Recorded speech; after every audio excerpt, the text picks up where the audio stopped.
أعوذ بالله من الشيطان الرجيم. أفلا يتدبرون القرآن ولو كان من عند غير الله لوجدوا فيه اختلافا كثيرا. Yang artinya, maka apakah mereka tidak memperhatikan Al-Quran? Kalau kiranya Al-Quran itu bukan dari sisi Allah, tentulah mereka mendapatkan pertentangan yang banyak di dalamnya. Dari bumi Cilengsi mengudara, Roja, Radio Dakwah Ahlussunnah wal Jamaah.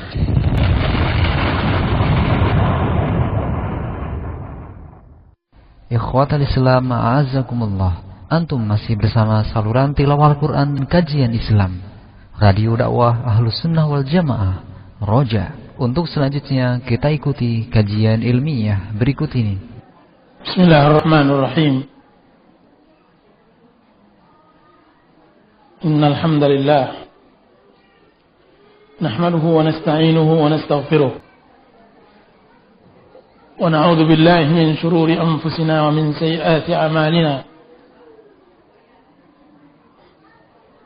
Yahdihillahu fala mudilla lahu wa man yudlil fala hadiya lahu. Ashhadu an la ilaha illallah wa ashhadu anna Muhammadan abduhu wa rasuluh. Ya ayyuhalladzina amanu ittaqullaha haqqa tuqatih wa la tamutunna illa wa antum muslimun. Ya ayyuhan nas ittaqu rabbakum alladhi khalaqakum min nafsin wahidah wa khalaqa minha zawjaha wa bassa minhuma rijalan katsiran wa nisaa'a. واتقوا الله الذي تساءلون به والأرحام إن الله كان عليكم رقيبا. يا أيها الذين آمنوا اتقوا الله وقولوا قولا سديدا يصلح لكم أعمالكم ويغفر لكم ذنوبكم ومن يطع الله ورسوله فقد فاز فوزا عظيما. أما بعد فإن أصدق الحديث كتاب الله وأحسن الهدي هدي محمد صلى الله عليه وسلم وشر الأمور محدثاتها وكل محدثة بدعة وكل بدعة ضلالة وكل ضلالة في النار. Ibu-ibu dan para akhwat yang dirahmati Allah Subhanahu wa ta'ala, Assalamualaikum warahmatullahi wabarakatuh. Semoga Allah Subhanahu wa ta'ala mencerahkan wajah semua yang hadir di majelis ini, baik hari ini maupun hari ketika semua wajah digelapkan oleh Allah Subhanahu wa taala. Yauma tabyaddu wujuhun wa taswaddu wujuh. Tatkala hari di mana Allah cerahkan wajah dan Allah gelapkan wajah. Berkata Abdullah bin Abbas radhiyallahu anhu, Allah cerahkan wajah ahlus sunnah dan Allah gelapkan wajah ahlul bid'ah.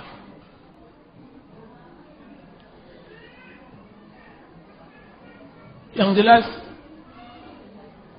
ahlus sunnah wajahnya bercahaya, berseri, karena datang dari pantulan cahaya mushaf yang ia baca dan ia tartil. Ahlus sunnah dicerahkan wajahnya oleh Allah Subhanahu wa ta'ala karena selalu dibaluri oleh sabda-sabda Habibul Mustafa sallallahu alaihi wasallam. Dari Abdullah bin Mas'ud radhiyallahu anhu, Rasulullah SAW bersabda, "Nabdarallahu imra'an sami'a maqalati fawa'aha wa hafidhaha wa ballaghaha farubba hamil fiqhin ila man huwa afqahu minha.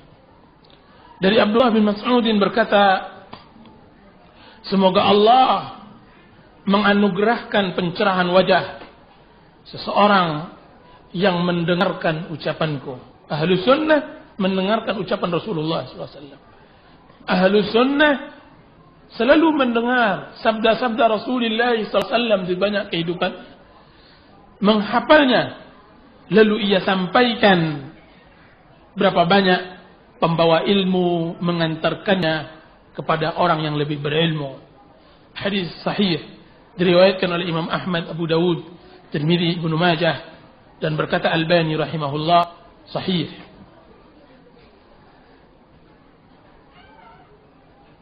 Hari ini Ahad tanggal 18 Juni 2006 bertepatan dengan tanggal 21 Jumadil Awal 1427 Hijrah dari hijrahnya Rasulullah SAW. Kita berkumpul karena Allah dalam kajian tentang fiqhul usrah, fikih keluarga, dengan mengambil tema huwa jannatuki aw naruki. Tema pagi hari ini adalah sabda Rasulullah SAW, huwa jannatuki aw naruki. Dia adalah surgamu atau nerakamu.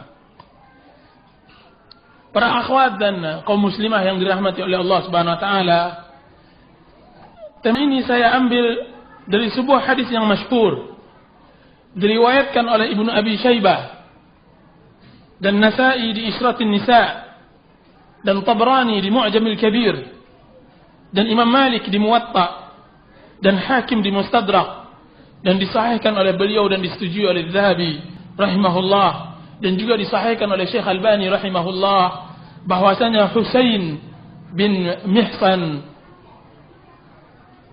mabarkan anna ammatan lahu atat Rasulullah sallallahu alaihi wasallam, bahwasanya Husain bin Mihsan mempunyai bibi yang mendatangi Rasulullah sallallahu alaihi wasallam. Kemudian Rasulullah SAW berkata kepadanya, azatu zawjin anti, apakah engkau mempunyai seorang suami? Rasulullah bertanya kepada bibinya Husain bin Mihsan. Faqalat na'am, maka bibinya tadi berkata, benar ya Rasulullah. Kemudian Rasulullah SAW menanyakan kepadanya, kaifa anti lahu, bagaimana engkau dengannya? Bagaimana engkau dengannya? Faqalat ma aluhu illa ma ajiztu anhu.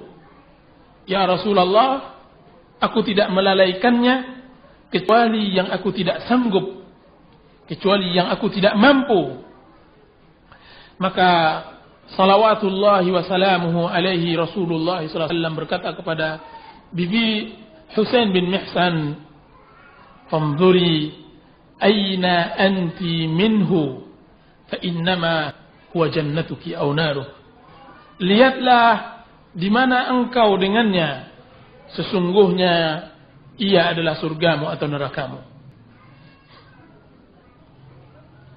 Sesungguhnya suami adalah surga atau neraka bagi wanita muslimah, bagi seorang istri. Maksudnya sebagaimana dikatakan oleh Imam Munawi rahimahullah, sabda Rasulullah SAW tersebut, kaifa anti li zawjiki fir ridha'i was sakhat wal khidmah. Jadi Rasulullah SAW mengatakan bagaimana engkau bergaul dengan suamimu dalam keadaan ridha, marah, dan bagaimana cara melayaninya. Maka sang bibi tadi mengatakan, aku tidak lalai dalam melayani dan mencari keridhaannya semampuku.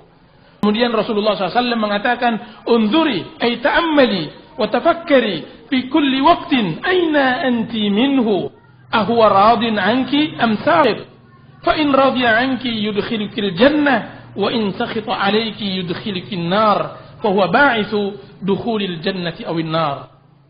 Itu maksud Rasulullah SAW, perhatikanlah pada setiap saat di mana posisimu dengannya. Apakah ia redha kepadamu atau mungkin murka? Jika ia redha akan menyebabkanmu untuk masuk surga, dan jika ia murka akan menyebabkan engkau masuk neraka. Ia, yaitu suami, adalah penyebab masuknya kita ke surga atau masuknya ke neraka.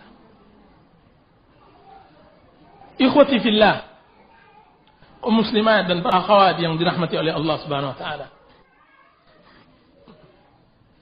Berarti hadis ini menerangkan bahwa di tangan istrilah sebuah rumah tangga bisa berdiri di atas mawaddah, sakinah dan rahmah. Sebaliknya, di tangan istri pula lah sebuah rumah tangga menjadi naran taladzza, api yang membakar rumah tangga yang hingar-bingar dengan suara bentakan dan desingan piring terbang. Jadi, kajian ini saya untukkan untuk setiap istri atau suami yang mengidam-idamkan datangnya bahtera kebahagiaan di dalam rumah tangganya.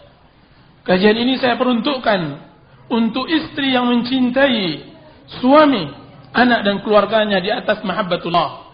Kajian ini saya hadiahkan untuk setiap pasangan yang mengharapkan terciptanya surga di rumah tangganya.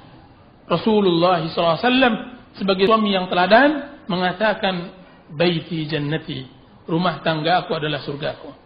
Semoga Allah Subhanahu wa ta'ala dengan kasih sayangnya mengumpulkan setiap pasangan dalam kebahagiaan dan menganugerahkan kepada mereka kebaikan dan keberkahan.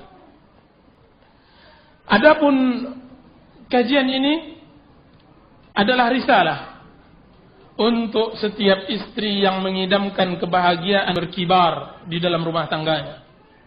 Risalah untuk setiap istri salihah yang hendak mencari obat yang manjur untuk menyelesaikan setiap problema rumah tangganya. Rasanya tidak cukup 1 atau 2 kali saja bagi seorang istri mendengarkan nasihat ini. Akan tapi perdengarkanlah nasihat ini setiap perselisihan dan pertengkaran terjadi di rumah tangga. Saya tidak mendakwakan bahwa kajian ini merupakan kajian yang sempurna. Akan tapi saya mencoba mencari solusi dari setiap pertikaian rumah tangga dengan rumah tangga Habibul Mustafa salawatullahi wassalamuhu alaihi, Muhammad bin Abdullah. Para akhwat yang dirahmati oleh Allah Subhanahu wa taala. Kesimpulan dari muhadarah ini adalah sebuah nasihat yang sangat berharga dari seorang wanita Arab kepada anak gadisnya, yaitu Umamah binti Harith At-Taghlabiyah. Ketika buah hatinya dan penyejuk pandangannya, qurratu ainiha, dipinang oleh Raja Kindah. Anak gadisnya dipinang oleh Raja Kindah, Raja Arab pada zaman tersebut. Maka ketika anaknya dipinang, ibunya Umamah mengatakan kepada gadisnya yang ia cintai. Apa yang dia ucapkan? Dia mengatakan, wahai putriku, sebentar lagi engkau tidak akan lagi menghirup udara yang selama ini engkau hidup dengannya. Sebentar lagi engkau akan keluar dari sangkarmu yang selama ini engkau tumbuh besar. Jika seandainya, wahai putriku, seorang wanita tidak membutuhkan pria karena kekayaan yang dimiliki ayahnya, dan sebab begitu cintanya mereka kepadanya, niscaya engkaulah wanita yang tidak memerlukan pria tersebut. Akan tetapi, wahai putriku, wanita telah ditakdirkan untuk laki-laki sebagaimana laki-laki telah ditakdirkan untuk wanita. Apa kata Umamah? Wanita telah ditakdirkan untuk laki-laki sebagaimana laki-laki telah ditakdirkan untuk wanita. Putriku, engkau akan meninggalkan rumah yang telah membesarkanmu selama ini menuju sebuah tempat engkau tidak pernah mengenalnya sama sekali, dan hidup bersama orang yang belum terbiasa engkau dengannya. Maka jadilah engkau di kerajaannya sebagai pelayan, niscaya ia akan menjadi budak bagimu. Jadilah engkau di kerajaan kecilnya sebagai dayang dan pelayan. Niscaya ia akan menjadi budak bagimu. Ambillah dari ibu dan hafalkan 10 perkara. Mudah-mudahan hal itu bisa menjadi bekal bagimu dalam mengarungi bahtera rumah tangga. Dan ini nasihat Ummu Umamah At-Taghlabiyah kepada anaknya. Pertama dan kedua, hendaklah engkau bergaul dengannya, selalu bertemankan qanaah dan ridha, serta mematuhi dan mendengarkan ucapannya. Ketiga dan yang keempat, selalulah engkau menjaga tempat-tempat yang biasa dia pandang oleh matanya, atau yang terbiasa dicium oleh hidungnya. Jangan sampai matanya jatuh ke tempat yang kotor, dan jangan sampai penciumannya mencium kecuali sesuatu yang harum. Ketahuilah wahai anakku, sesungguhnya celak sebaik-baik perhiasan dan air sebaik-baik pembersih. Kelima dan yang keenam, menjaga waktu makan dan tidurnya, karena lapar mendatangkan emosi dan kurang tidur membuat pikiran tidak stabil. Ketujuh dan kedelapan, menjaga harta dan keluarganya. Inti dari menjaga harta dengan berhemat, dan inti dari menjaga keluarga pintar mengasuh dan pandai mendidik. Adapun kesembilan dan yang ke-10, maka janganlah melanggar perintahnya, dan jangan sekali-kali menebarkan rahasianya. Karena jika engkau melanggar perintahnya, berarti engkau telah mengeruhkan kiranya, dan kalau engkau tebar rahasianya, maka engkau telah selamat, maka engkau tidak akan selamat dari makar dan tipu muslihatnya. Kemudian, jangan sekali-kali engkau menampakkan wajah ceria tatkala ia berduka, atau engkau menampakkan wajah duka tatkala ia berbahagia. Itulah nasihat Umamah At-Taghlabiyah kepada gadisnya. Dan yang kedua, kesimpulan kedua dari kajian kita kali ini adalah nasihat seorang ibu kepada putrinya. Ini kebiasaan Arab. Mereka menasihati anak gadisnya sebelum dibawa oleh laki-laki yang menjadi suaminya.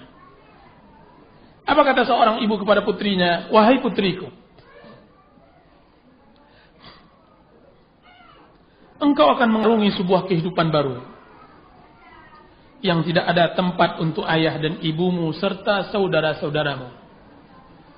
Engkau akan bergaul dengan orang laki-laki yang ia tidak menginginkan engkau bergaul kecuali dengannya, sekalipun mereka dari darah dan dagingmu.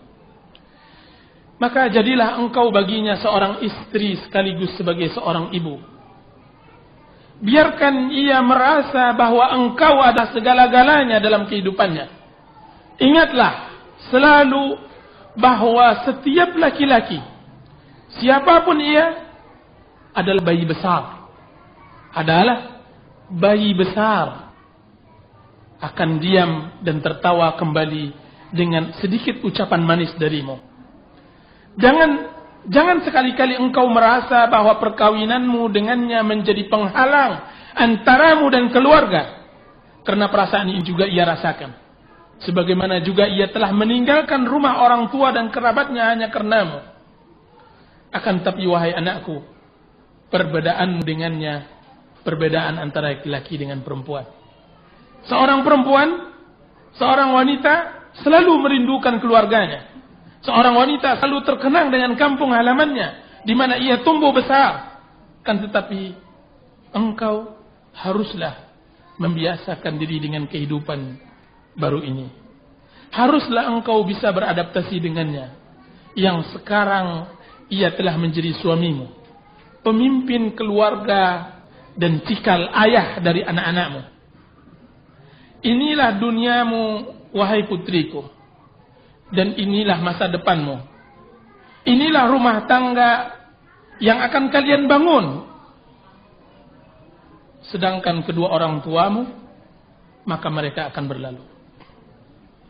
Ibu, wahai sayangku, tidak akan meminta kepadamu agar engkau melupakan ibu, ayah, dan saudara-saudaramu. Ibu tidak meminta engkau untuk melupakan ayah, ibu dan saudara-saudaramu. Bagaimana tidak? Karena mereka tidak akan pernah bisa melupakanmu selama-lamanya. Bagaimana mungkin seorang ibu akan melupakan belahan hatinya?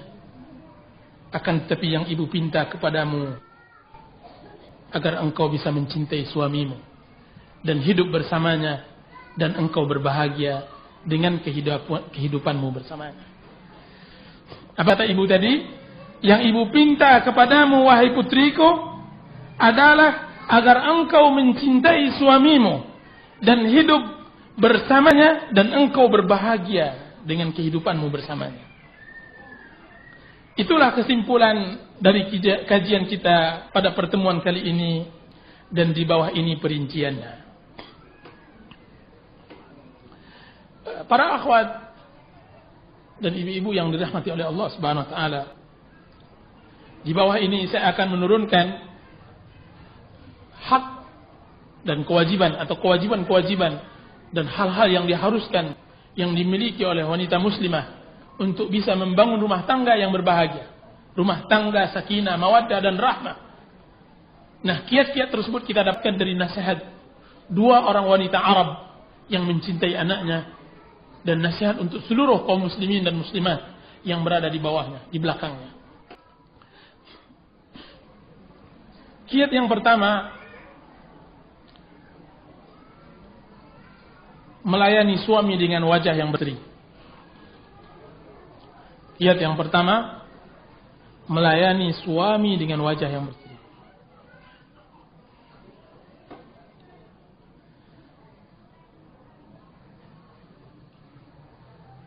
Seorang suami yang baru saja menyelesaikan pekerjaan rutinnya, baru datang dari kantornya, nampak jelas keletihan di wajahnya. Karena banyak urusan yang belum terselesaikan. Banyaknya para pelanggan yang datang.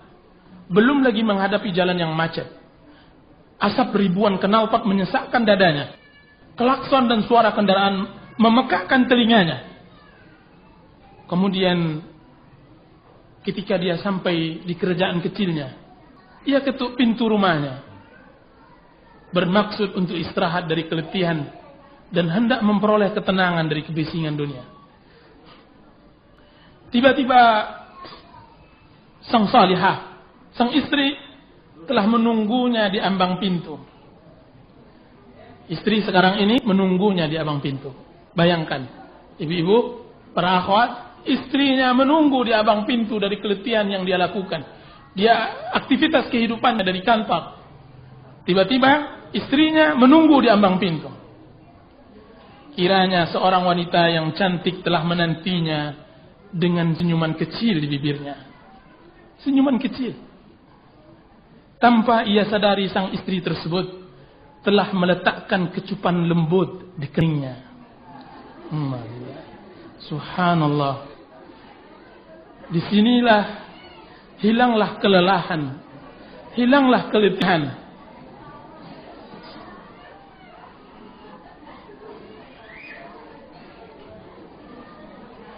Saya melihat ibu-ibu kebanyakannya melakukan ini. Jadi pada tersenyum semua. Allah. Disinilah keajaiban timbul. Disinilah surga neraka datang. Seorang wanita bisa menciptakan surga di rumahnya. Disinilah hilang kelelahan sang suami. Keletihan dan peluhnya yang mengalir begitu saja sirna. Kemudian ia menoleh ke kiri dan ke kanan. Dilihatnya ruangan yang rapi dan tertata. Juga lihat bagaimana makanan siang telah disajikan dengan sempurna. Juga lihat anak-anak yang bagaikan bunga mawar dengan segala kebersihan dan kerapiannya. Subhanallah, alangkah bahagianya hidup dan alangkah indahnya dunia. Semua itu kenapa? Semua itu berpulang kepada Allah, kemudian berpulang kepada sentuhan kedua tangan yang halus dari istri yang ikhlas. Rasanya ia lebih berbahagia mendapatkan istri yang salihah tersebut daripada dunia dari segala isinya. Allahu Akbar. Dari Abdullah bin Amr dari Rasulullah sallallahu alaihi wasallam bersabda, "Ad-dunya mata'un wa khairu mata'iha al-mar'atu salihah." Dunia adalah kenikmatan. Dunia adalah kebahagiaan, dan sebaik-baik kebahagiaan dunia adalah wanita yang salihah. Hadis diriwayatkan oleh Imam Muslim. Nabi Muhammad SAW menyebutkan bahwa wanita sebaik-baik perhiasan, karena ia dapat menjaga suaminya dari perbuatan haram dan dapat membantunya dalam urusan dunia dan agama. Setiap kelezatan yang dapat menolong kelezatan akhirat, maka akan diridhai oleh Allah Subhanahu wa taala. Suaminya merasakan kebahagiaan karena ia menjadi buluh perindu dan penyejuk hati, dan dari sisi ia dapat mengantarkan kepada ridha Allah dan mengantarkan kepada kelezatan yang lebih sempurna. Berkata Imam At-Tibi rahimahullah taala dalam kitab Faidul Qadir, disebutkan oleh Imam Munawi, seorang wanita salihah disifati dia salihah, menyatakan bahwa jika ia tidak salihah, jadilah wanita tersebut seburuk-buruk perhiasan. Jadi istri yang salihah mengetahui bagaimana cara mengambil hati suaminya. Ucapan yang lembut adalah perhiasan. Senyuman yang manis adalah keindahan. Bau yang harum adalah kebahagiaan. Pakaian yang rapi, kebersihan secara rutin adalah kesucian dan ibadah. Make up yang cocok dengan warna kulit, sisir rambut yang sesuai dengan bentuk kepala, memilih perhiasan yang tepat tanpa harga yang mahal adalah keahlian dan kepintaran yang dilimpahkan oleh Allah Subhanahu wa taala kepada wanita salihah tersebut. Engkau, wahai istri salihah, adalah bidadari dunia, adalah ratu bagi suamimu di surga dengan izin Allah Subhanahu wa taala. Belajarlah ayyuhatuz zaujah, belajarlah wahai para istri, bagaimana sifat bidadari surga di dalam Al-Quran. Berlomba-lombalah bersamanya untuk mendapatkan suamimu. Jadikan dalam kehidupannya surga. Berikan kepadanya wangi-wangian dan nyanyikan untuknya nyanyi-nyanyian bidadari surga. Istri yang salihah, pandanganmu kepadanya akan membuatnya bahagia. Anak-anak yang kecil selalu sehat walafiat, kamar yang bersih membuat hati tidak gundah, suapan nasi yang hangat dari tangan yang lincah terasa lebih baik dari segala kekayaan yang membawa seseorang kepada kesengsaraan dan neraka. Abu Muslim Al-Khawlani rahimahullah dikenal sebagai seorang yang saleh, mujabud da'wah, mustajab doanya. Setiap ia pulang ke rumah, ia selalu mengucapkan salam, lalu dibalas oleh istrinya dari dalam. Suatu hari ia mengucapkan salam, akan tapi tidak dijawab. Tidak seperti biasanya, jika seandainya dia masuk rumah, istrinya lah yang mencopot sandalnya, mengangkat jubahnya, lalu ia pun menghidangkan makanan. Itu yang dilakukan oleh istri Abu Muslim Al-Khawlani, istri yang saleh. Malam itu ketika beliau masuk, tidak ada cahaya lampu di rumah. Dilihatnya sang istri duduk diam. Kemudian Abu Muslim berkata, "Apa yang terjadi kepada engkau? Apa yang telah terjadi?" Apa kata istrinya? "Wahai suamiku, engkau mempunyai kedudukan di mata Muawiyah." Muawiyah khalifah, Muawiyah radhiyallahu anhu. "Kalaulah engkau minta kepadanya seorang pembantu untuk meringankan pekerjaan rumah." Jadi istrinya sekarang tidak mau melayani Abu Muslim karena ada sesuatu. Dia lagi mangkal, dia lagi membutuhkan sesuatu. Dia membutuhkan seorang pembantu yang dapat meringankan pekerjaan rumahnya. Tahulah Abu Muslim bahwa ada seseorang yang telah merusak istrinya. Lalu ia berdoa dan mengatakan, "Ya Allah, siapa yang telah merusak istriku, maka butakanlah matanya." mata, butakanlah matanya. Ketika itu wanita tua sedang duduk di rumahnya, ia berkata, kenapa lampu kalian tidak hidup? Jadi wanita tua di rumahnya bertanya, tiba-tiba lampu mati. Setelah berpikir lama, baru ia sadar bahwa ia terkena dengan doa Abu Muslim Al-Khawlani. Wanita tua itu pun berangkat menemui Abu Muslim sambil menangis dan memohon kepadanya untuk dikembalikan penglihatannya seperti sedia kala. Abu Muslim merasa kasihan dan berdoa kepada Allah untuk memulihkan kembali penglihatannya.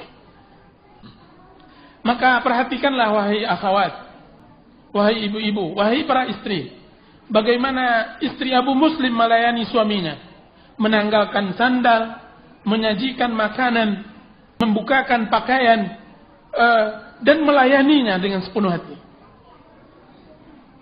Dan lihat contoh yang kedua, contoh dari istri yang tidak mengenal kesalehan dan tidak mengenal agama. Seorang suami masuk ke rumahnya, dilihatnya di ruang tamu boneka mainan, pakaian anak-anak bertebaran di kiri dan kanan. Anak-anak menyambutnya dengan pakaian kotor dan kumal. Istrinya menyambutnya dengan teriakan dan lengkingan yang menyesakkan dada. Wajahnya berkerut dan mukanya masam. Kali enggak manis maksudnya. Bau bawang berhembus ke mukanya, bercampur dengan bau minyak kayu putih yang dioleskan di keningnya. Subhanallah.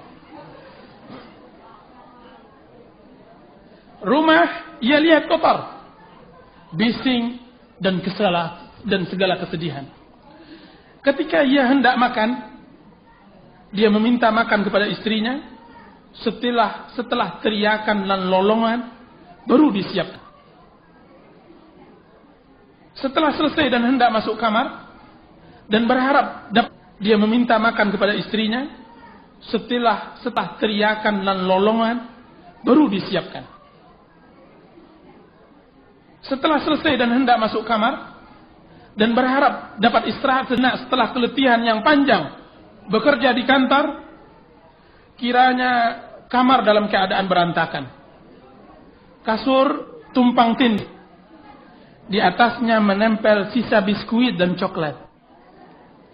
Kompeng si bungsu tergeletak di atas bantal. Dia meminta makan kepada istrinya. Setelah teriakan dan lolongan, baru disiapkan.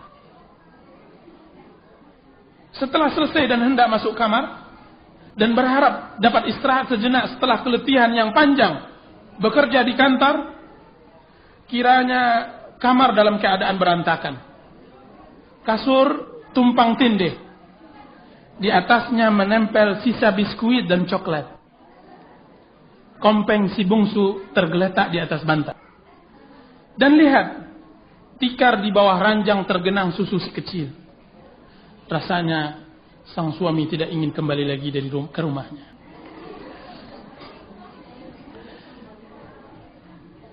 Musibah.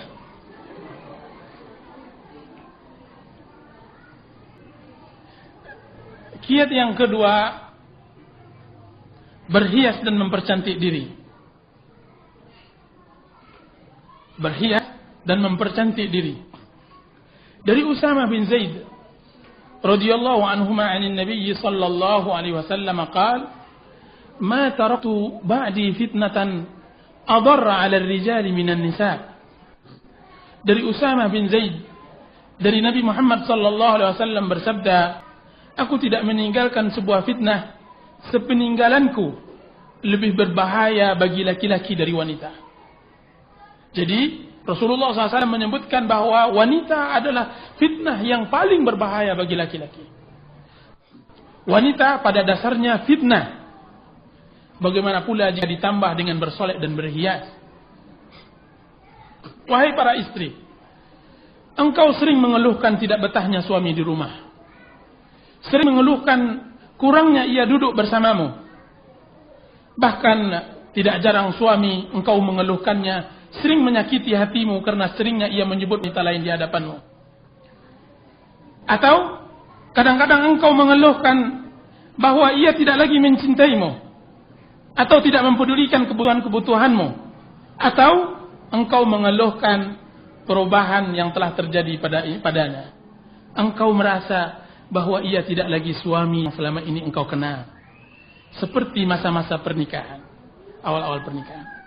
Maka saya katakan, wahai mubarakah, wahai istri yang salihah, jika engkau ingin mengetahui sebab utamanya, maka lihatlah dirimu dan perhatikanlah cara berpakaianmu di dalam rumah. Dengan berlalunya waktu, berselangnya bulan dan minggu, engkau telah meninggalkan senjata yang sangat ampuh yang selama ini engkau miliki. Benar, engkau telah meninggalkan senjata yang selama ini engkau pergunakan. Maksudnya, suamimu tidak lagi melihat kecantikan yang selama ini ia lihat darimu. Tidak lagi ia mendengar kata-kata lembut dan bisikan-bisikan yang hangat yang selama ini dia peroleh darimu. Sekarang ia tidak lagi melihat kecuali rambut yang kusut, pakaian yang kumam, dan wajah yang muram. Dia tidak lagi mendengar kecuali hanya suara heboh anak-anak dengan telepon dan banyaknya keluhan. Dan juga apa itu, wahai istri? Sisa-sisa telur dan sayur-sayuran yang melekat di sela-sela gigimu.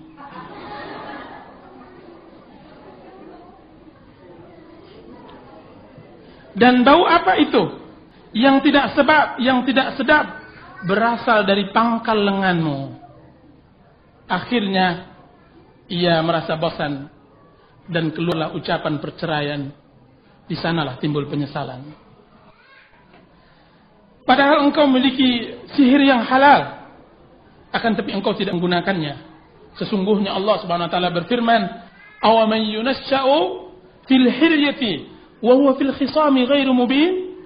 Apakah seseorang makhluk wanita lembut diciptakan di dalam perhiasan, dia masih dalam perselisihan yang nyata? Allah Subhanahu wa taala fitrahkan manusia untuk bisa berhias, bercantik. Allah telah fitrahkan dia menyukai berhias dan perhiasan. Akan tapi sekarang lihat bagaimana kebanyakan suami. Suami hanya melihat istrinya cantik ketika ada acara di luar, ketika acara arisan, walimahan, dan seterusnya. Ketika engkau tanya si istri tersebut, maka dia tertawa kecil. Kemudian dia mengatakan, wahai suamiku, engkau tidak lagi asing bagiku. Hujjah syaitan dan was-was iblis yang sering kali menghantam dan memecahkan bahtera rumah tangga. Jadi obat mujarab dari semua problema rumah tangga hampir semua berada di tanganmu. Di tanganmu lah rumah tangga menjadi surga naim, atau menjadi sebaliknya neraka jahim. Apakah wanita zaman sekarang mengetahui kewajiban mereka, yaitu tidak ada kewajiban yang paling besar bagi seorang istri seperti kewajibannya kepada suami setelah ia menunaikan kewajibannya kepada Allah? Akan tetapi di dalam berhias, Islam juga telah mengatur sehingga seorang istri tidak boleh berlebihan di dalam berhias. Dan Abdullah bin Umar radhiyallahu anhu qala, la'ana an-nabiy sallallahu alaihi wasallam al-wasilah wal mustawsilah wal washima wal mustawshima. Sesungguhnya dari Abdullah bin Umar, dari Nabi SAW, Nabi melaknat orang yang menyambung rambutnya, dan orang yang minta sambung, dan orang yang bertato, dan orang yang minta tato, orang yang mencukur bulu alisnya, dan orang yang dicukur bulu alisnya. Jauhilah di berhias tasyabbuh dengan laki-laki, atau tasyabbuh menyerupai wanita kafir, atau menggunakan pakaian syuhrah. Pakaian syuhrah adalah pakaian yang menyelisihi kebiasaan, tradisi. Dari Abdullah bin Umar radhiyallahu anhu qala Rasulullah sallallahu alaihi wasallam, man labisa thawba syuhratin fid dunya albasahu Allah thawba madhallatin yawmal qiyamah thumma ulhiba fin nar. Barang siapa yang menggunakan pakaian syuhrah di dunia, maka Allah akan berikan kepadanya pakaian kehinaan di hari kiamat, kemudian Allah akan celupkan dia ke dalam api neraka. Dan jangan lupa, bahwa sebaik-baik perhiasan dan alat kecantikan adalah bersiwak. Sering-seringlah berkumur-kumur. Dan perbanyaklah ibadah. Benar. Dengan memperbanyak ibadah, wanita akan bertambah cantik dan bertambah cahaya wajahnya. Sebagian wanita sekarang ini mereka menggunakan sebagian produk alat untuk mempercantik ini. Kan tapi mereka melupakan kecantikan batin, kecantikan yang keluar dari dalam diri seorang wanita salihah. Bukankah Allah Subhanahu wa taala mengatakan simahum fi wujuhihim min athari sujud? Simahum fi wujuhihim min athari sujud, bahwa tanda-tanda mereka kelihatan dari pengaruh sujud. Apa tanda-tandanya? Adalah kecerahan wajah.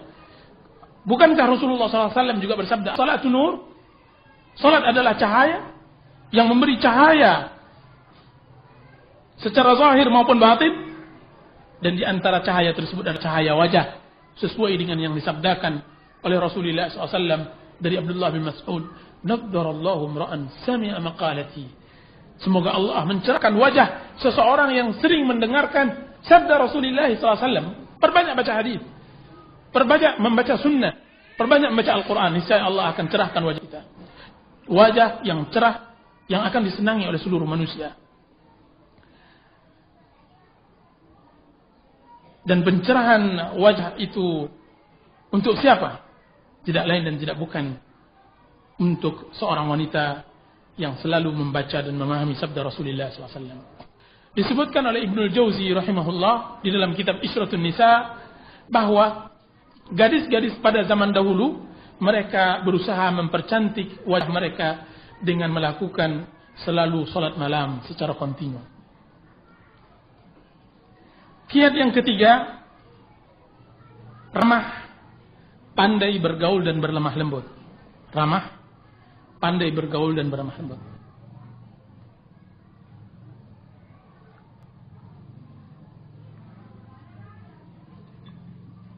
Setiap pemuda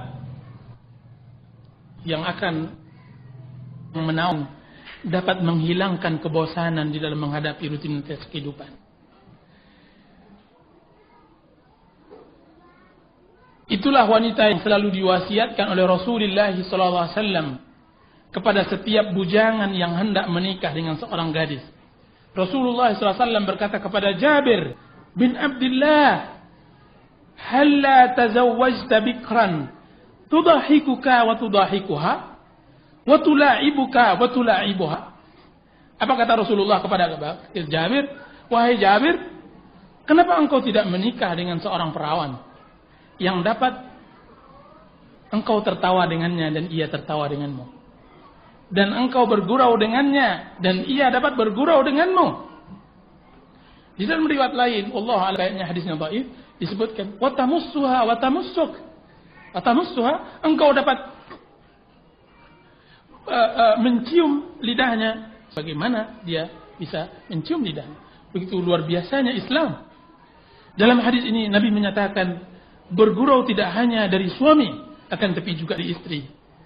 Dan juga dengan cintanya kepada suami, memperhatikannya dan duduk di sebelahnya, akan memendekkan pandangan suami kepada hal-hal yang terlarang, dan akan membuat suami terenggut akalnya dan pikirannya.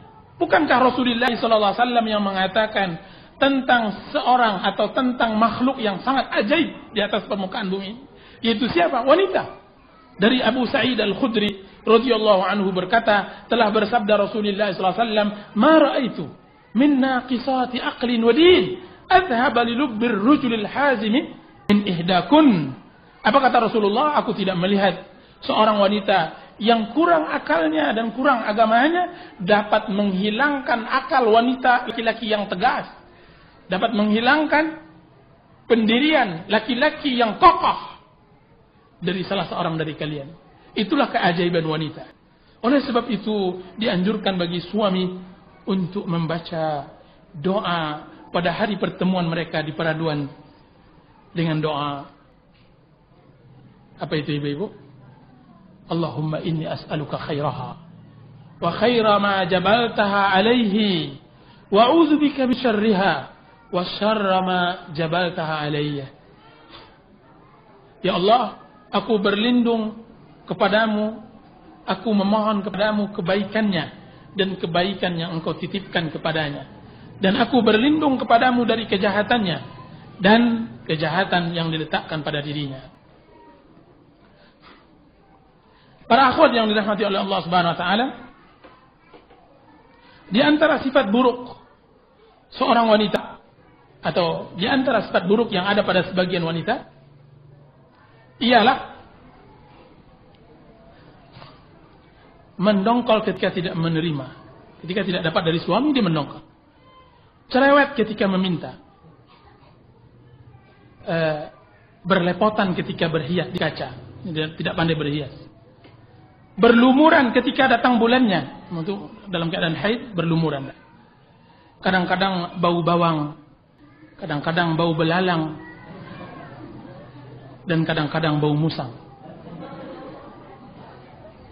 Kalau di rumah menyampah dan di luar rumah menghibah, pengkerut kening, punya suara yang melengking. Jika marah, sering melempar gelas dan piring.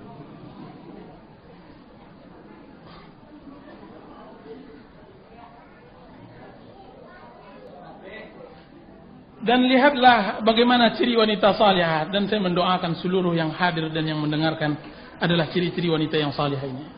Amin ya rabbal alamin. Pandai menjaga dirinya dan menjaga kehormatannya. Multazimah. Di pelupuk matanya hanya surga. Lembut dan ramah. Takut dan khasyah. Tidak membebani suami yang ia tidak bisa. Tidak pendusta. Pandangannya menggoda, kata-katanya bernada, qanaah dan penghibah, mengambil harta suami sekedarnya, tidak mengeluhkan suami kepada tetangga, tidak mengeluhkan suami kepada tetangga, takut akan neraka, sering berpuasa, malam selalu salat dan berdoa, agamanya sempurna, pembawaannya anggun berwibawa. Sehingga suaminya terfitnah, dialah mutiara dan dialah perhiasan yang sangat berharga. Allahu Akbar. Kiat yang keempat adalah ringan meminta maaf dan mudah memaafkan. Mudah memaafkan dan meminta maaf.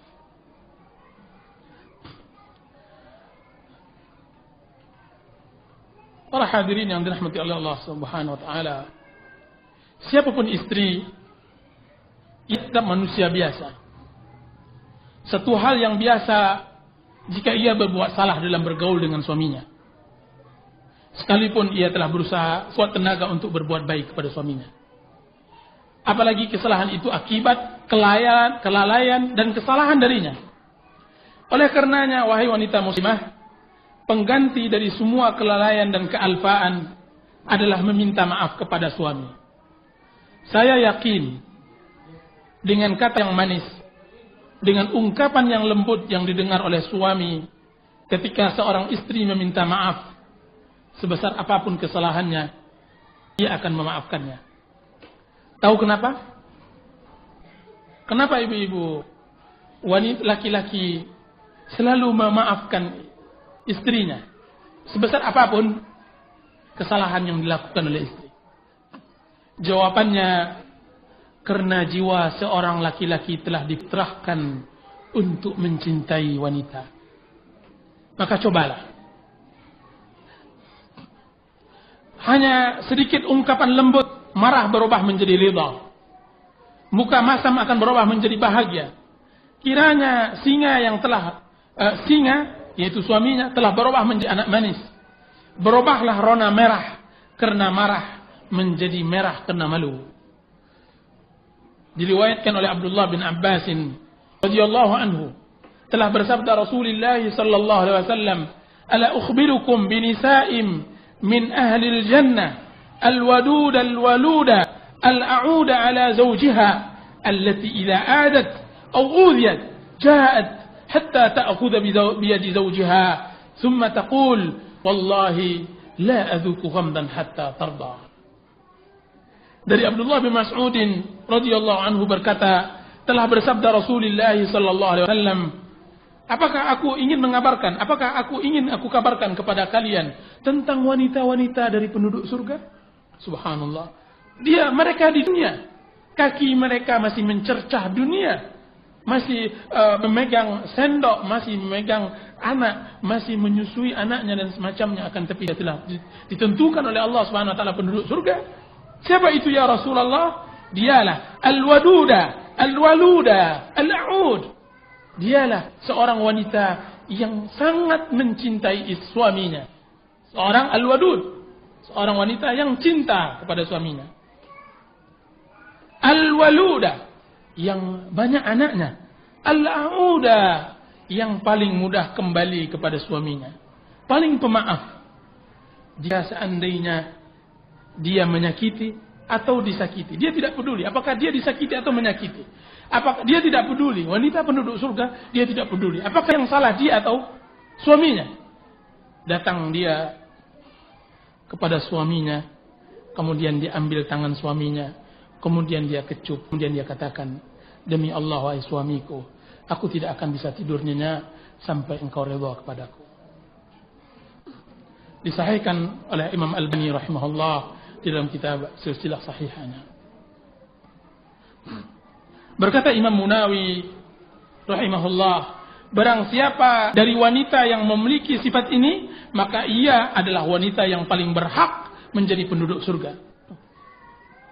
Maka saya katakan kepada hadirat, kepada yang hadir, di mana engkau dengan penduduk surga, dengarkanlah wahai mubarakah, engkau memperoleh kenikmatan dunia jika engkau menjadi istri salihah, dan engkau memperoleh kenikmatan akhirat jika engkau adalah menjadi penghuninya. Hanya dengan mempunyai sifat-sifat di bawah ini. Al-wadud, al-walud, al-a'ud. Ya, begitulah. Setiap terjadi perselisihan dan tiap kali terjadi pertengkaran, obatnya ada di tanganmu. Dan jangan sekali-kali engkau menghancurkan keluarga dan mengakibatkan rusaknya hubungan. Karena kita katakan rumah tangga yang berbahagia bukanlah rumah tangga yang tidak mempunyai problema. Rumah tangga yang berbahagia bukanlah rumah tangga yang tidak bermasalah. Akan tetapi rumah tangga yang berbahagia dialah rumah tangga yang bisa memperbaiki dan menyelesaikan problemanya sesuai dengan Al-Quran dan Sunnah Rasulullah SAW. Kiat yang kelima,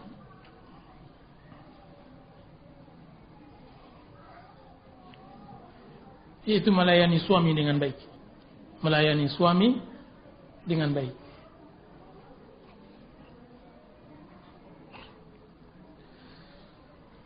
Sebagian wanita, Masya Allah, mereka sangat pintar mengambil sikap dan pandai mengatur dan bertindak.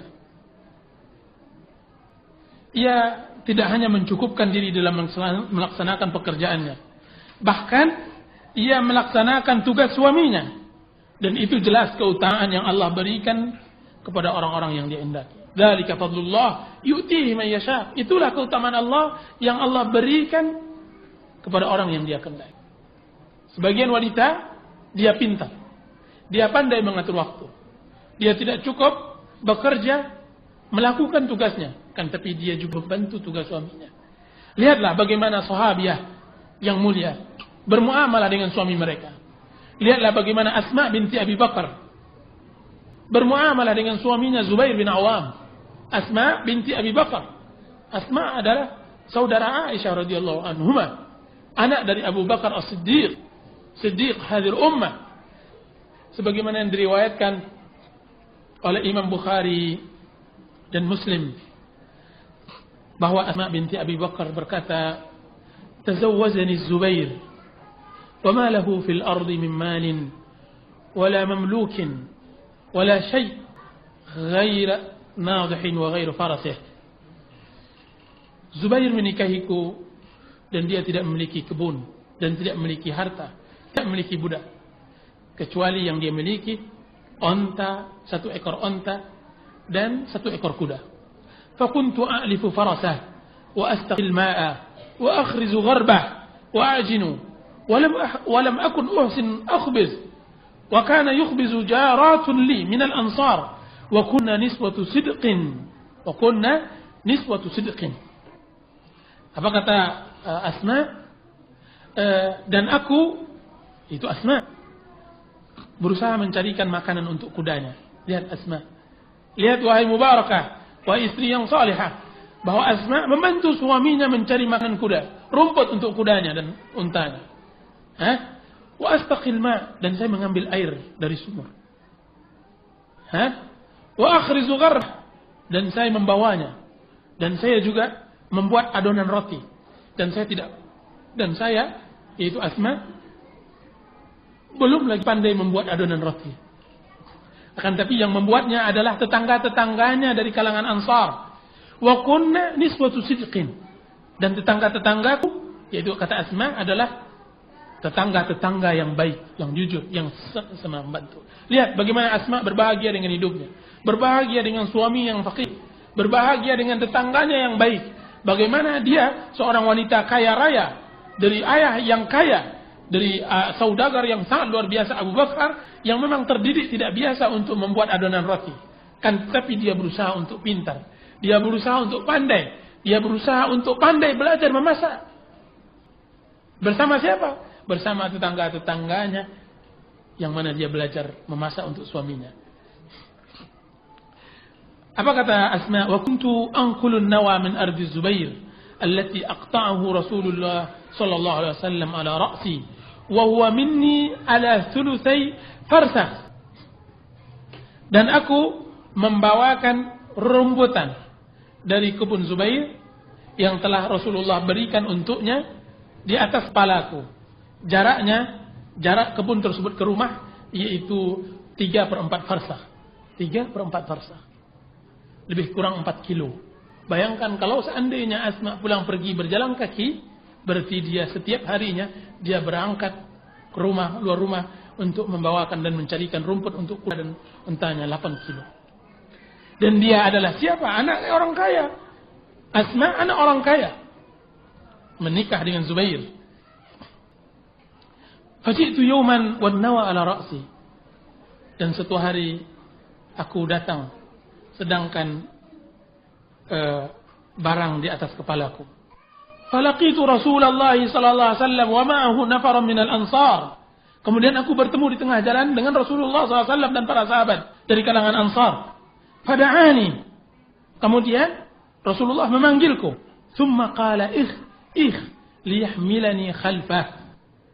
Kemudian Rasulullah memanggilku, kemudian Rasulullah mengatakan kepada onta yang beliau naiki, yaitu menyuruh onta supaya duduk agar Asma binti Abi Bakar bisa naik ke onta Rasulullah SAW dan diantarkan. Kan tapi apa, lihat bagaimana Asma, bagaimana sahabiah yang mulia.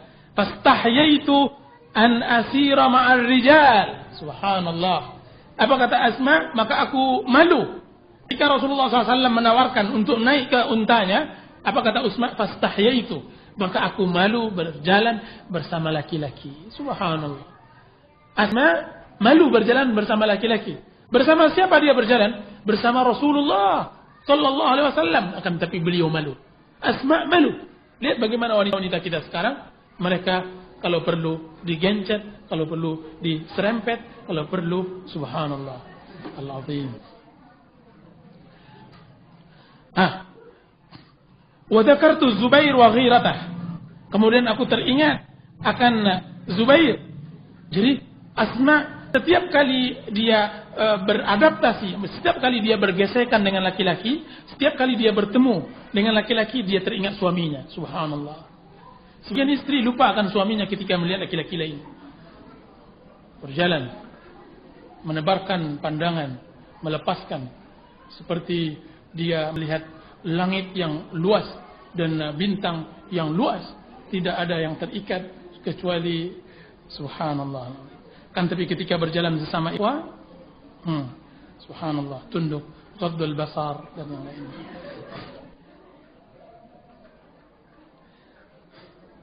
Fajitu wajak Zubair ghairata. Kemudian aku teringat dengan Zubair dan cemburunya. Jadi Asma sekarang mengukur kadar suaminya bahwa dia sembrono walaupun bersama Rasulullah SAW, walaupun telah diizinkan, telah dibenarkan oleh syariat, akan tapi dia cemburu Zubair bin Awam, cemburu para sahabat Rasulullah SAW. Para akhwat bagaimana cemburu para sahabat? Subhanallah. Apa kata? Malu kalian wahai para suami, kalian istri kalian berdempet-dempetan di pasar-pasar. Itu pasarnya siapa? Dan pelajar di negeri kita. Pasarnya Rasulullah sallallahu alaihi wasallam. Tapi begitu kata Asma, begitu kata Ali bin Abi Thalib. Suatu hari Imam Ahmad rahimahullah setelah menikah dengan salah seorang istrinya, kalau tidak salah adalah Ummu Saleh, yang matanya cacat, buta sebelah, karena Imam Ahmad memilihnya. Jadi pernikahan Ummu Saleh dengan Imam Ahmad, Ummu Saleh dia mempunyai adik yang awalnya Imam Ahmad meminang adiknya. Kemudian ketika datang mak comblang perantara antara Imam Ahmad dengan adiknya tersebut, dia katakan, adakah seorang wanita yang mendengar pinangan saya? Apa kata MC-nya tersebut? Ya ada, kakaknya. Siapa kakaknya? Maka disebutkan oleh MC-nya tadi, kakaknya, akan tapi dia cacat. Apa kata Imam Ahmad? Nikahkan saya dengan kakaknya. Nikahkan saya dengan kakaknya. Terjadilah kelanggengan di dalam rumah tangga Imam Ahmad. Nah, setelah menikah dan setelah berjalan puluhan tahun, bertanya istrinya kepada Imam Ahmad rahimahullah. Dan ini hendaklah ada pada setiap rumah tangga yang berbahagia. Apa kata istrinya? Wahai suamiku, wahai Imam Ahmad, setelah puluhan tahun kita menikah, adakah kiranya engkau tidak menyukai salah satu sifat dari sifat saya? Apa kata Imam Ahmad? Semua sifatmu baik. Semua sifatmu baik. Akan tapi saya tidak suka satu hal. Apa itu? Kata istrinya secara antusias. Saya mendengar bunyi sandalmu di ruangan makan, dan itu terdengar oleh tamu-tamuku di ruang tamu. Saya mendengar bunyi sandalmu di ruang makan, dan itu terdengar oleh tamu-tamuku di ruang tamu. Allahu Akbar. Itu ghirah, itu kecemburuan para sahabat Rasulullah SAW. Coba lihat bagaimana wanita-wanita kita pada zaman sekarang. Istri mereka harus diperlihatkan kepada laki-laki, kan tapi lihat kepada suaminya sebagaimana yang kita telah jelaskan. Kemudian apa kata Asma binti Abi Bakar?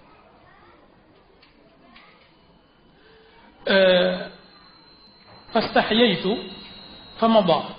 Kemudian aku malu, kemudian Rasulullah berlalu. Fajitu Az-Zubair. Kemudian aku mendatangi Zubair.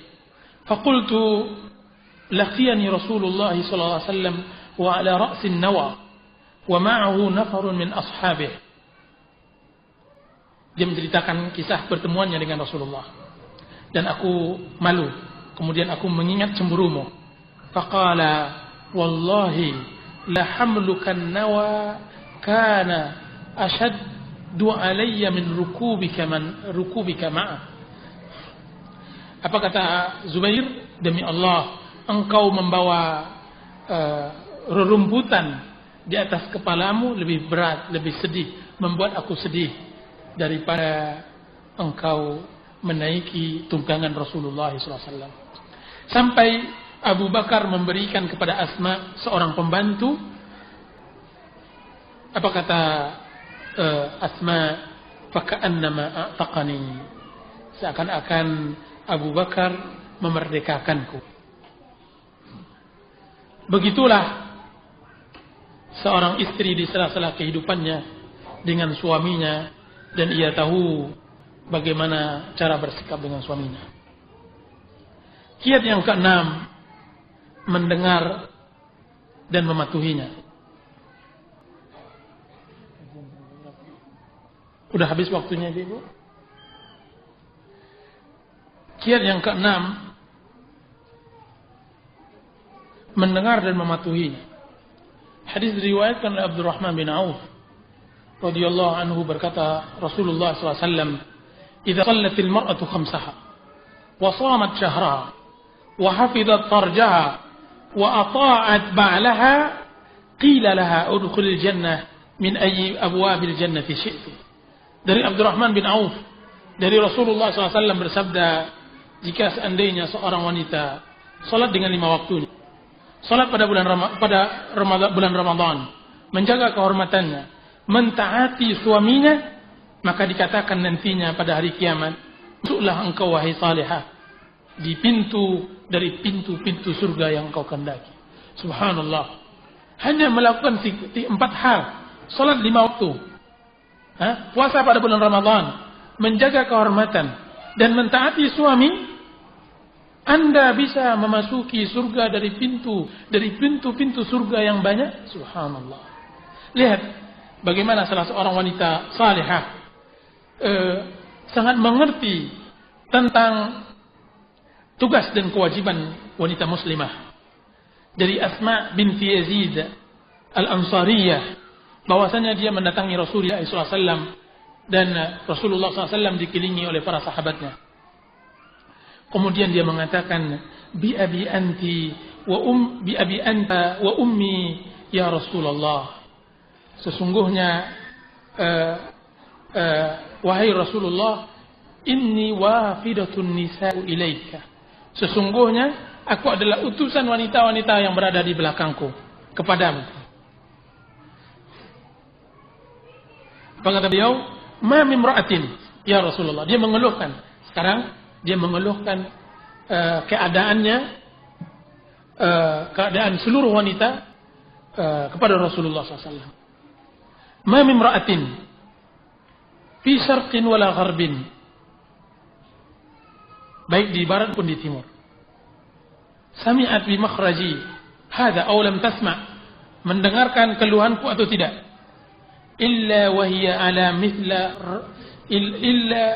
mithli ma ra'aita, kecuali dia pada posisi yang engkau lihat. Ya Rasulullah, inna Allah ba'athaka bil haqq ila ar-rijali wan nisa. Sesungguhnya Allah mengutusmu dengan kebenaran pada laki-laki dan perempuan. Fa amanna bika, kemudian kami beriman denganmu. Wa billadhi arsalaka, dan dengan apa yang kau utus dengannya. Wa inna ma'syaran nisa'i mahsuratun maqsuratun qawa'idu buyutikum wa maqdi syahawatikum wa hamilatu auladikum. Dan kami wahai Rasulullah sekalian wanita terkungkung di rumah, berada selalu di rumah kalian, dan tempat pelampiasan syahwat kalian, dan bejana bagi anak-anak kalian. Wa innakum ma'asyiral rijal fuddiltum alaina bil jum'ah wal jamaah. Dan kalian wahai para laki-laki diutamakan daripada kami dengan Jum'ah dan salat berjamaah. Wa iyadatil marda, dan mengunjungi orang sakit. Wa syuhudil janaiz, dan menyaksikan jenazah. Wal hajj ba'dal hajj, dan haji setelah haji. Dan yang terutama dari itu adalah jihad di jalan Allah Subhanahu wa ta'ala. Itu keluhan wanita tersebut. Dan seseorang di antara kalian jika seandainya keluar haji atau umrah atau berjihad di jalan Allah Subhanahu wa taala, kamilah yang menjaga harta kalian, dan kamilah yang menenun pakaian kalian, dan kamilah yang menjaga anak-anak kalian. Ya Rasulullah, kira-kira apa ganjaran yang kami dapat bermusyarakah, yang kami kira-kira dapat bergabung dengan laki-laki di dalam pahala? Maka Rasulullah SAW menoleh kepada para sahabatnya. Kemudian beliau berkata, hal sami'tum maqalat imra'atin qad ahsan min mas'alatiha fi amri diniha min hadith? Apa kata Rasulullah? Apakah kalian melihat wahai laki-laki permasalahan seorang wanita yang lebih baik permasalahannya dan permasalahan ini? Subhanallah. Zaman sekarang wanita mempermasalahkan tentang masalah sempitnya hidup, sempitnya ekonomi dan semacamnya. Wanita ini coba lihat, wanita yang salihah mengeluhkan tentang bagaimana dia bisa bersaing dengan laki-laki di dalam berpahala, merebut Allah Subhanahu wa taala, merebut kebahagiaan di akhirat. Apa kata Rasulullah SAW kepada wanita tersebut? Ablighi min wara'aki minan nisa. Sampaikan wahai ibu kepada wanita-wanita yang berada di belakangmu, sesungguhnya husdu taba'ili ihdakunna li zawjiha wa talabiha mardatih wa ittiba'iha muwafaqatah ta'dilu dzalik. Apa jawab Rasulullah SAW dari pertanyaannya? Sesungguhnya pandainya seorang wanita bergaul dengan suami dan mencari keridhaan suami dan mengikuti keinginannya akan mengalahkan semua pekerjaan laki-laki tersebut. Akan mengalahkan semua, akan menyaingi semua pekerjaan laki-laki tersebut. Dari berdakwah, dari menuntut ilmu, dari bekerja, dari bersuara, dari berjihad, dari mengunjungi orang sakit, dari menyaksikan jenazah, dari salat berjamaah, dari salat jenazah dan yang lainnya. Subhanallah. Itu siapa? Dari wanita yang mengerti bagaimana bermuamalah dengan suaminya.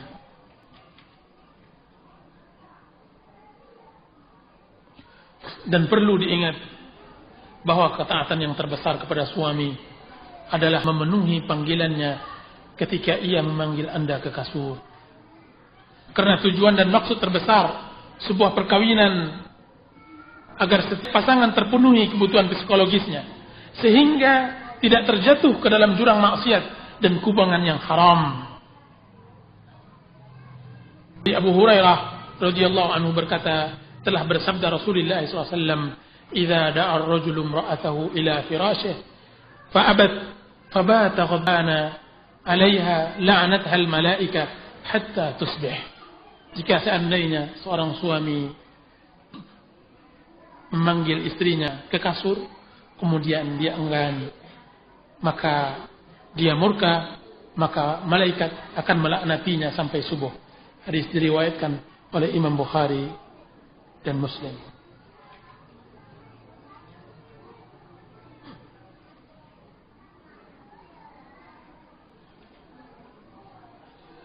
Kiat yang berikutnya saya singkat karena keterbatasan waktu.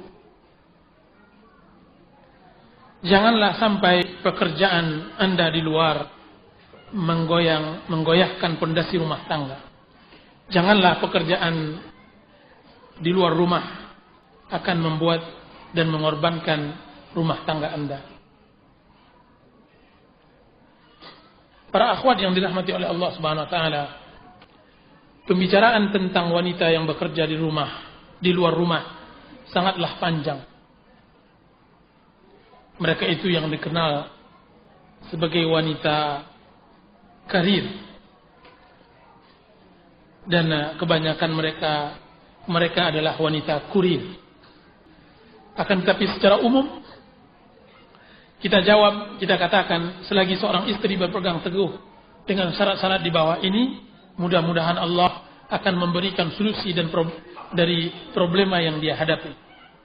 Maka syarat-syarat bagi istri yang bekerja di luar rumah, pertama, haruslah pekerjaan yang dia geluti tersebut pekerjaan yang mubah, diperbolehkan oleh syariat. Dan yang kedua, haruslah pekerjaan itu layak baginya. Pekerjaan itu layak baginya. Yang ketiga, tidak diperbolehkan ikhtilaf, bercampur antara laki-laki dan perempuan. Dan yang keempat, menjaga hijab yang disyariatkan oleh Allah. Dan yang kelima, menghadirkan muraqabah Allah terhadap dirinya. Dan yang keenam dan yang terpenting, karirnya jangan sampai mengganggu tugas utamanya yaitu terhadap suaminya. Maka kita katakan, apakah seorang wanita dapat menggabungkan tugas di rumah dengan pekerjaan di luar? Tidak diragukan bahwa jawaban ini berbeda setiap individu, tempat dan waktu. Akan tetapi dengarlah kisah kehidupan seorang wanita karir, seorang wanita yang sibuk di luar rumahnya.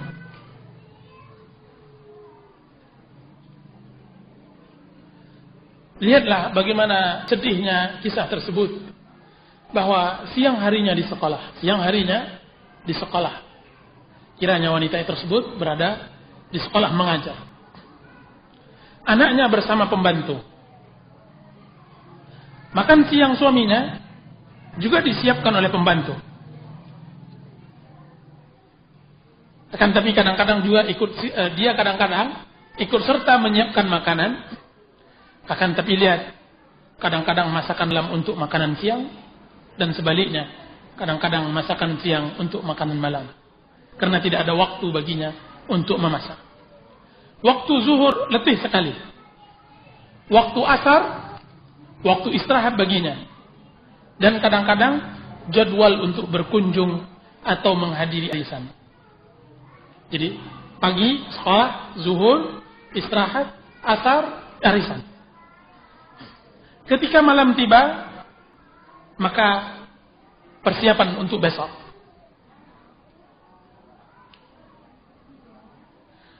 Atau berselek di kaca. Atau mengurus rambut.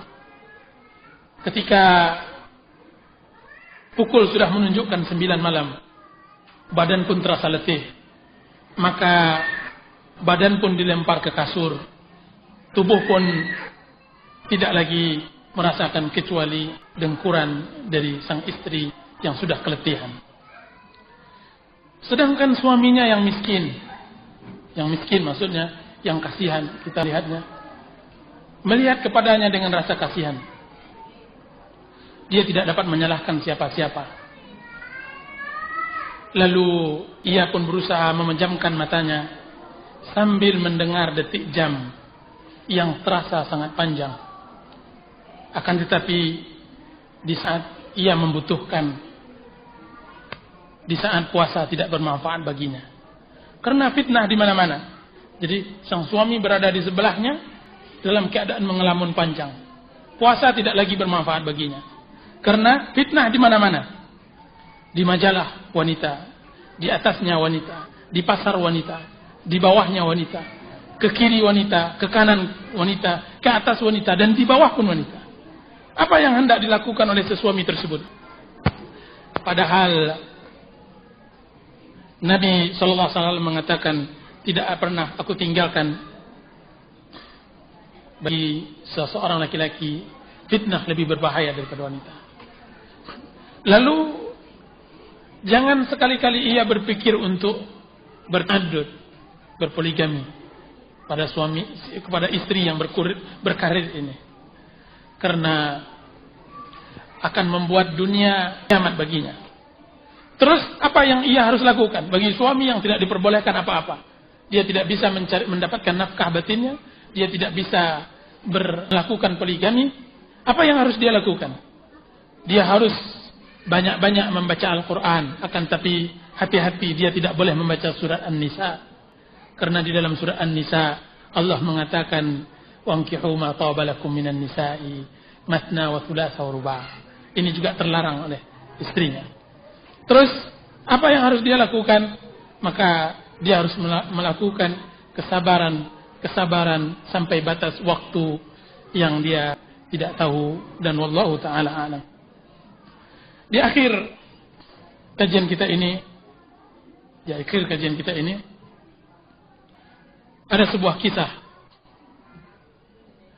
menjadi penutup kajian kita, bahwa seorang istri yang telah menikah dengan seorang suami puluhan tahun, dan dia telah mengusahakan beberapa cara untuk menaklukkan suaminya, maka tidak bisa. Dia tidak taklukkan. Akhirnya dia berangkatlah pergi ke salah seorang yang dihormati di kampungnya, ajengan atau kiai, ustaz, hendak meminta pendapat. Maka berkata ustaz tersebut, kalau seandainya engkau ingin menyelesaikan problema rumah tanggamu, maka harus memenuhi syarat. Apa itu syaratnya ustaz? Kata sang istri, Maka dia mengatakan syaratnya engkau harus bisa menghadirkan 2 helai kumis harimau atau kumis singa, 2 helai rambut singa. Maka karena keinginan wanita tersebut untuk mendapatkan kebahagiaan di dalam rumah tangganya, maka berangkatlah wanita tersebut ke hutan. Di hutan maka dia mulai mencari jejak-jejak singa. Sampai dia menemukan jejak singa, kemudian dia mulai memikirkan bagaimana mendapatkan rambut yang disyaratkan oleh sang kiai tadi untuk mendapatkan cinta suaminya. Hari pertama dia berikan makanan akan tapi dari jarak jauh. Begitu seterusnya, hari kedua, hari ketiga dan keempat sampai sebulan penuh. Hari yang ke-9 atau yang ke-9 pada sembulan dia telah berkawan dengan singa, dia mulai bisa mengelus singa. Sampai pada bulan berikutnya dia dapat mencabut bulu di pundak singa 2 helai. Kemudian dengan gembira dia datang menemui kiai tersebut. Dia bungkus dengan kain hitam. Kemudian dia mengatakan, wahai kiai, ini syarat untuk menjinakkan suamiku. Ketika dilihat oleh sang kiai bahwa bulu singa tersebut telah sampai di tangannya, maka berkata sang kiai, apa katanya? Wahai ibu, wahai istri, jika seandainya singa yang begitu ganasnya engkau bisa taklukkan, kenapa sang suami yang tidak seperti singa engkau tidak bisa taklukkan? Kenapa suami yang tidak seperti singa saja engkau tidak taklukkan? Pulanglah, taklukkanlah suamimu sebagaimana engkau bisa menaklukkan singa. Maka dia pulang, kemudian dia bisa berhasil menaklukkan suaminya setelah dia berhasil menaklukkan singa.